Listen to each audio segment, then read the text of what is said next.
Kowalski. I am a student at Brunswick Community College, and tonight I'm going to talk to you about the positive impact of mentoring.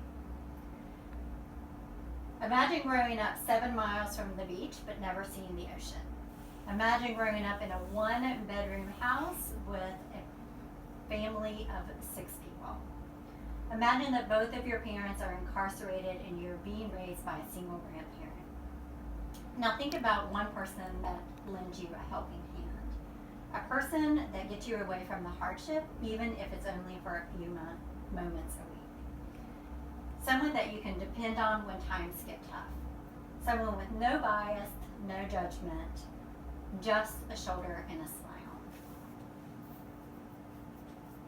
Tonight I'm going to talk to you about the impact that mentoring makes on at-risk youth in their education, their mental well-being, and their social decisions. The term at-risk, for the purpose of this speech, can be defined best by the Melinda and Bill Gates Foundation when offering the study, The Role at Risk.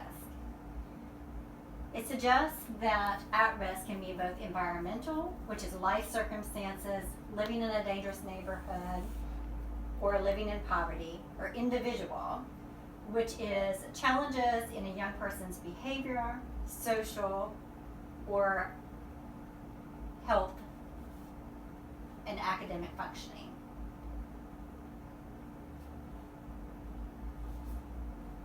One of the ways that mentoring can make a big difference in a student's life is through academics.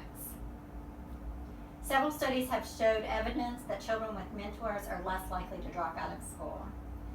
These students showed increases in the belief that they could achieve in academics and skipped half as many days as their peers. Overall, students with mentors got better grades. Their grade point averages improved, and their attitudes towards school got better, making a huge difference in their class participation and improving their homework. Mentors cited taking the children to the library and also just taking an interest in school for achieving these results. In the article in the Huffington Post by David Shapiro, The Mentoring Effect, he states that children with mentors were twice as likely to go to college than that of their peers and 55% more likely to seek a secondary education. Another way that mentoring positively affected adolescents was that it significantly improved their mental well-being. So in a study completed by Marilyn Mitchell for Psychology Today, Mitchell found that young people that had mentors reported fewer depressive symptoms than those that did not have mentors. These youths also reported less anxiety, connecting to Mitchell's findings that there were increased social behaviors in at-risk youth with mentors.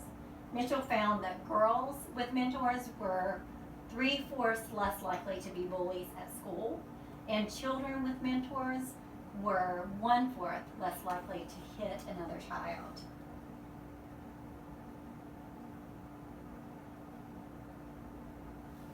Mentors stated that just by encouraging children and listening to their problems, that they were able to make a positive impact on their mentee's life.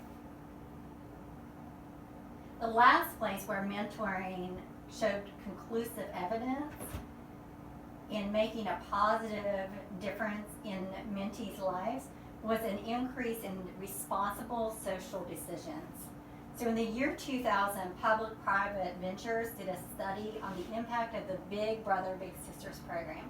This was the largest study done in an at-risk youth group to date. This study supported the results that showed conclusive evidence that youth with mentors were 46% less likely to initiate drug use and 27% less likely to initiate alcohol use. There was also evidence that these kids were less likely to be incarcerated. They were 3 to 5% less likely to steal something or to damage property. Mentors cited being a positive example for their mentees as a reason for these results. So I hope tonight that I've told you the impact that being a mentor to a teen has on their life well into adulthood. The positive outcomes of mentor programs are way too many to cite.